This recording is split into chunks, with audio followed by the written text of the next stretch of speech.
Today is Wednesday, the 10th of October 2018, 10-10-18. Whether you live in America or in another country, the number is still the same, 10-10-18. So, couple of things that I have acquired recently. Number one, a little update to a previous video I had done. I had opened these puffy stickers. I had bought 2 of them, and the photo of the guys had a little white glitch on it. And I contacted the seller to see if they had any more, and I was going to purchase more.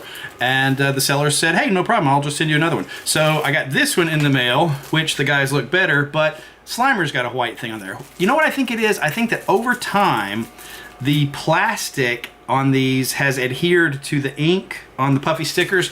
So actually, these probably would have fared better not being left in their original packaging. How odd is that? So, something to think about. Also, then, I have been working on my trap pedal. You will see that I have finally done the hinge attachment for the pedal, and I've got the boot in place. This still needs a coat of paint. I actually had a coat of primer on it, and it glitched, and so I had to strip that paint off of there and everything. But here is the arrangement that I have come up with for the resistor on there, with the red and the yellow hose attached to that, tubing attached to that.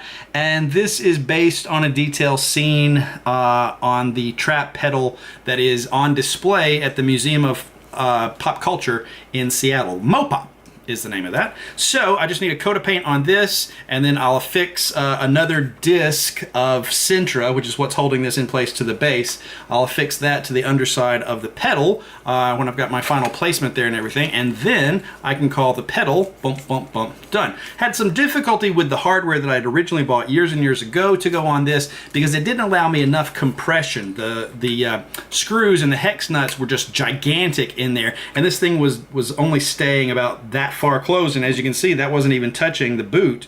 So I went to Discount Dan's the other day, and I found some smaller screws and hex nuts and what have you, and now I can get it all the way down and even a little bit further. So there will be actual compression action happening there, as there should be. Meanwhile, over on the trap itself, the only detail left to do is to affix these square knobs, and I was looking at a way of doing that today, and it didn't work like I wanted to. So for the moment, they're just held on with carpet tape, which is the same stuff holding the disc on that boot is around at the moment. Carpet tape came in handy, of course, when I was working on my sniffer.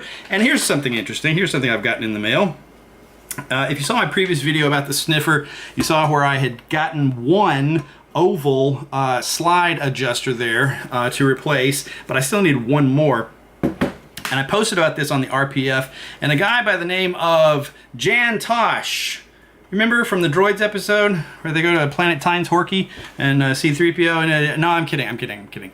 His name is actually on the RPF is Jin Tosh, but every time I see it, it makes me think of the character Jan Tosh from Droids. So he found me a website, and it's called, let me check here, AH&H, www.ah.biz,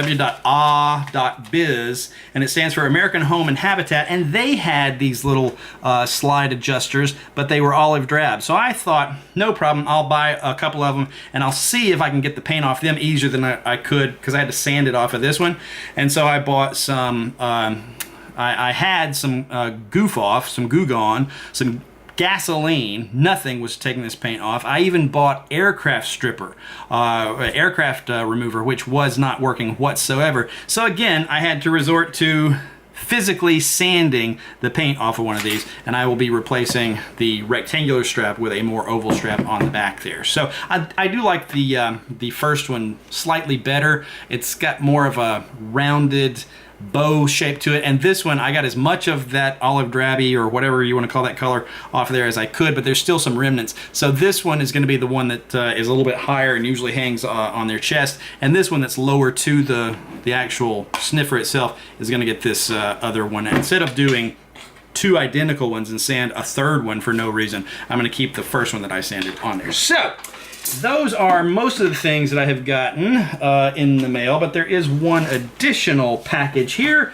Thanks to James Sawyer on Facebook. He alerted me to some stuff that was on sale, and I just had my knife here. Where did it go off to?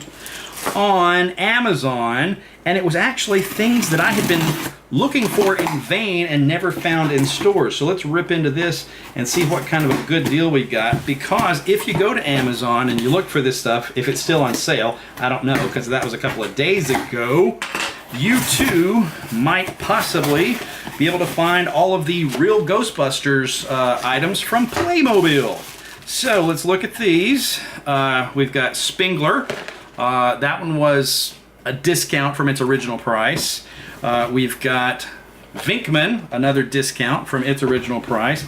We've got Stance, a discount. And guess what? Winston was less than $4. But he was like if you bought other stuff of a certain amount, then you got to add him to your cart. So it was a lucky thing that I didn't have any of these for. Anyway, grand total shipped with tax, this was under $48. So I thought that was a pretty good deal. And I was very happy that James Sawyer shared that information on Facebook, and I hope that the link still works for you guys and I can pass that along to you. So, thank you for watching.